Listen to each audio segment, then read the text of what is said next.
video. They got this thing at work today. This is metal thing. That's the end of it. There's a ball bearing here. This is about 3 foot long here. This is called the stroke. This is a linear actuator. This is the outside. This clamp thing went around here. On the outside of that. This is now another probably 4 feet. More DC 24 volt motor. Terminal block. A couple switches here with diodes. This switch, from what I can tell, is the limit for the far range extended. I adjusted this rod because it maxed out and it just didn't stop it. The diode on the switch, there's a little diode there. I'm not sure I can get a picture of it though.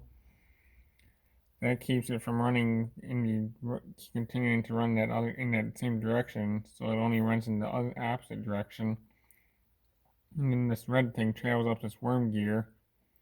And then there's another switch up here that trips that, and there's no adjustment on that because that's the minimum size. And I believe this thing is an encoder. I'm not sure what this is. I'm guessing it's a Hall effect type setup.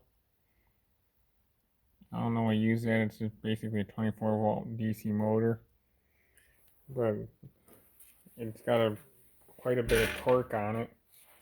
This came off an old, I'm not sure the size, but it's one of those huge, like 6-8 foot diameter old style satellite dishes.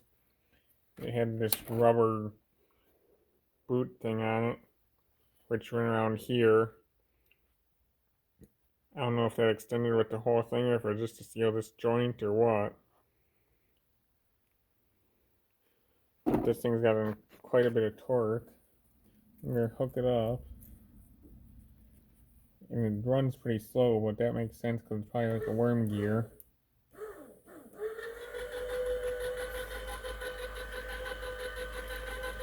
It's not terribly slow, but